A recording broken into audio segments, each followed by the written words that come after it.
Στιγμή. Ευχαριστώ τον κύριο Καλεντερίδη και πάμε τώρα σε ένα θέμα το οποίο θα ικανοποιήσει όλες εσάς τους viewers που μου γράφετε καμιά 30 φορές από κάτω με το που κάνω μια εκπομπή. Σταμάτα να μιλάς, σταμάτα να μιλάς, σταμάτα να μιλάς.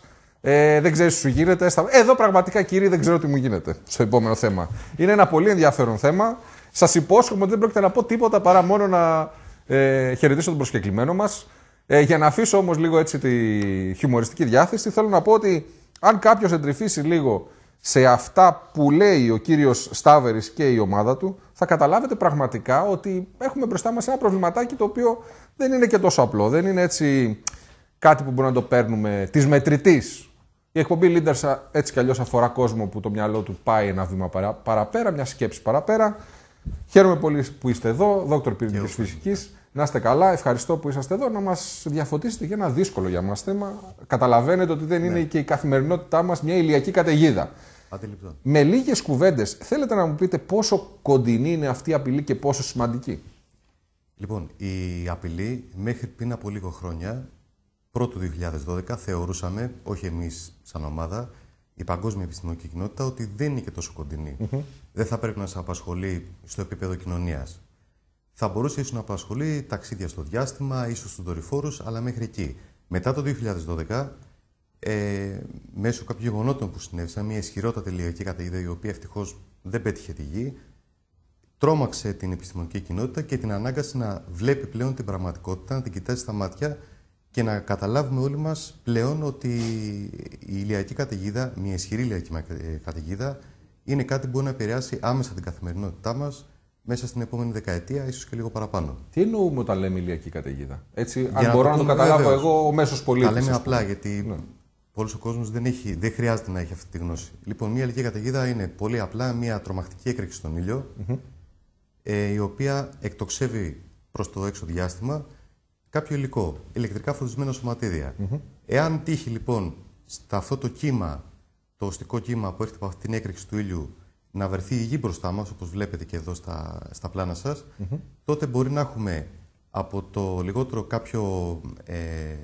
κάποια φώτα στον ουρανό, που είναι το βόρειο Έλλας, το οποίο είναι και ωραίο να τραβάνε φωτογραφίες όσοι είναι τυχεροί και το βλέπουν, μέχρι καταστροφές σε δορυφόρους και σε ηλεκτρικά συστήματα που βρίσκονται στη γη. Αφελώς ρωτάω τώρα εγώ, μπορεί να ρωτάω και πράγματα που δεν στέκουν, αλλά οφείλω να το κάνω. Λέτε ότι η ηλιακή καταιγίδα θα βρει στο δρόμο της στη γη. Υπάρχει κάποια μέτρηση, κάποιος παράγοντας που μας βοηθάει να καταλάβουμε αν η ηλιακή καταιγίδα θα συναντήσει τη γη ή είναι ένα τυχαίο φαινόμενο αυτό, ένα τυχαίο γεγονός? Το πώς δημιουργούνται ηλιακές καταιγίδες και πότε πρόκειται να έχουμε μια τέτοια έκρηξη, δεν έχουμε απόλυτη ακρίβεια να το γνωρίζουμε. Η επιστήμη προχωράει προς αυτή την πλευρά. Όχι ακόμα όμως. Μπορούμε εμείς αυτή τη στιγμή, μέσω δορυφόρων που υπάρχουν και πρακτικά δορυφόρων του ήλιου, να ξέρουμε πότε επίκειται μια ηλιακή έκρηξη, όχι όμως ακριβώς. Εάν λοιπόν γίνει η έκρηξη αυτή προς τη μεριά της γης, τότε ξέρουμε ότι μέσα σε 2 με 4 μέρες αυτό το στεματικό υλικό, το επικίνδυνο για τη γη, για τον ηλεκτρικό πολιτισμό μας, θα φτάσει στη γη. Και μπορούμε εκ των προτέρων να γνωρίζουμε ποιες μπορεί να είναι και οι συνέπειες. Ο υλικό blackout, ας πούμε, είναι μια συνέπεια. Αυτό το υλικό blackout έχει γίνει. Μάλιστα. Το 1989 έγινε ένα υλικό blackout στο Quebec, Καναδά. Μείνανε γύρω στους 6 εκατομμύρια κόσμο χωρίς ρεύμα για 2 ή 3 μέρες. Το κόστος, το 89, αν θυμάμαι καλά, ήταν γύρω στα $500 εκατομμύρια για τον Καναδά. Μετά το 2012, που έγινε αυτή η μεγάλη ηλιακή έκρηξη, η οποία δεν μας πέτυχε, οι αμερικάνικες υπηρεσίες με αρχική τη ΦΕΜΑ, η οποία είναι η κυρίως υπηρεσία που αναλαμβάνει πρακτικά τη διακυβέρνηση των ΗΠΑ σε περιπτώσεις καταστροφών, έκανε μια μελέτη με τη βοήθεια της NASA. Είδαν λοιπόν ότι πρώτον, μια ισχυρότατη ηλεκτρική καταιγίδα, ηλιακή καταιγίδα, έχει πιθανότητα να συμβεί μέσα στα επόμενα 10 χρόνια γύρω στο 10 με 12%. Μεγάλο ποσοστό. Πολύ μεγάλο. Είναι ρώσικη ρουλέτα. Ναι, τα ίδια ποσοστά είναι περίπου. Σωστό. Και υπολογίσανε και ποιο θα είναι το κόστος για τις ΗΠΑ μόνο.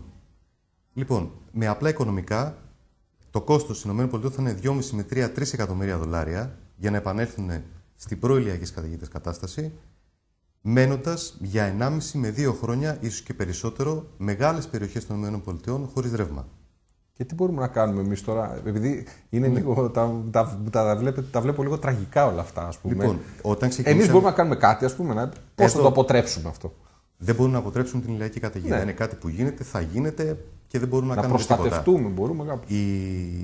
οι ενέργειες που έχουμε κάνει σαν ομάδα, πρώτα απ' όλα να καταλάβουμε τις συνέπειες ενός τέτοιου φαινομένου πάνω στη γη. Οπότε, ξεκινώντας από κάποια παθητική προστασία του τύπου θα πρέπει κάποια κτίρια βασικού κρατικής χρησιμότητας, όπως είναι νοσοκομεία, αστυνομία, στρατός, τηλεπικοινωνίες, να θωρακιστούν ηλεκτρικά. Οι ηλεκτρολόγοι του Πολυτεχνείου και όχι μόνο γνωρίζουν πώς μπορεί να γίνει αυτό το πράγμα. Έχει κόστος? Ναι, έχει κόστος. Προφανώς έχει κόστος. Αλλά θα πρέπει να συνυπολογίσουμε και το κόστος του να μην κάνουμε τίποτα. Για κάτι μπορεί να συμβεί με μια αρκετά υψηλή πιθανότητα στα επόμενα 10 χρόνια. Πρακτικά, για να μην μπούμε σε λεπτομέρειες, γυρίζουμε στη λίθινη εποχή. Μάλιστα. Εάν συμβεί μια τέτοια ισχυρή. Άρα, εμείς γνωρίζουμε, λέτε, τον τρόπο να προστατευτούμε, απλώς είναι θέμα πολιτικής απόφασης και κόστους. Είναι θέμα πολιτικής απόφασης, κόστους και θα πρέπει να σκεφτούμε και καινοτόμα. Δηλαδή, η προστασία μόνο και μόνο παθητικά, θωρακίζοντας ηλεκτρικούς αγωγούς, ίσως και να μην φτάνει. Πάνω σε αυτό, έχουμε έρθει σε επικοινωνία με επιστήμονες και από την NASA αλλά και με Ρώσους επιστήμονες και είδαμε χαρά μας ότι πλέον η σκέψη επιστημόνων προχωράει και πολύ μπροστά. Συγκεκριμένα, μετά από συνεννόηση και με πολλές συζητήσεις με τον Τζόσεφ Πέλτον, που ήταν πρώην πρίτανης του Πανεπιστημίου Διαστημικής και Ασφάλειας, ο άνθρωπος αυτός δημοσίευσε ένα άρθρο στο οποίο περιγράφει πώς θα πρέπει να προστατευτούμε από μια τέτοια απειλή. Και τι λέει, με πολύ λίγα λόγια, μια βάση σε ένα συγκεκριμένο σημείο μεταξύ Γης και Ηλιού, η οποία θα είναι σταθερή τροχιά, δηλαδή αφήνω κάτι εκεί και μένει εκεί. Και δεν έλεγε ένα safe zone εκεί, αυτό μου περιγράφεται. Το safe zone που έβλεπα στο διάγραμμα. Το οποίο, αυτό ακριβώς που βλέπετε. Έτοιμος είμαι για πυρηνικός φυσικός, να ξέρετε. Δεν θέλω πολύ. Ναι. Λοιπόν, τι ισχυρίζεται αυτός? Ότι με κάποια ηλεκτρικά πεδία, δημιουργώντας μια, αν θέλετε να το πούμε απλοϊκά και σε εισαγωγικά, μια ασπίδα, μπορούμε να εκτρέψουμε μέρος του υλικού που έρχεται προς τη Γη. Μάλιστα. Όχι όλο, ένα μέρος. Πώς κατασκευάζεται αυτό? Είναι στρατιωτικό, ας πούμε, εγχείρημα? Αν γίνει στρατιωτικό εγχείρημα ή εγχείρημα από μια χώρα, δεν θα κάνει τίποτα. Θα γίνει άλλη μια στρατιωτική εφαρμογή. Ο λόγος που εμείς προσπαθούμε να δημοσιοποιήσουμε αυτό το θέμα είναι το ότι πρέπει να το μάθουν πρώτα απ' όλα πάρα πολλοί άνθρωποι. Όλοι. Γιατί μας αφορά την καθημερινότητά μας στο κάτω-κάτω της γραφής. Και θα πρέπει να σπρώξουμε τις πολιτικές ηγεσίες να βάλουν σαν στρατηγικό στόχο κάτι τέτοιο. Ακόμα και της Ελλάδας. Όσο και αν ακούγεται ουτοπικό, ότι η Ελλάδα στην κατάσταση την τραγική που βρίσκεται τώρα, δεν θα πρέπει να κάνει κάτι τέτοιο. Ναι, γιατί ακούγεται σαν πολυτέλεια. Ναι, μπορεί κάποιος να το δει επιφανειακά, ναι, είναι πολυτέλεια. Εάν το δούμε όμως και οικονομικά και κοινωνικά, δεν είναι πολυτέλεια. Πριν άκουσα τους άλλους σας καλεσμένους με πολύ μεγάλο ενδιαφέρον και βλέπω ότι όλοι έχουμε ένα κοινό στόχο.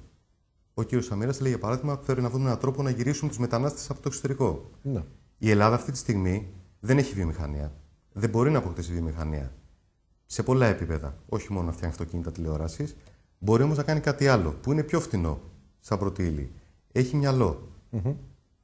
Αν πάρουμε πολλά μυαλά μαζί και τα βάλουμε μπροστά σε έναν υπολογιστή και προκαλέσουμε τον κόσμο δίνοντας του ιδέες και γνώση, τότε πηγαίνουμε σε μια άλλη μορφή βιομηχανίας.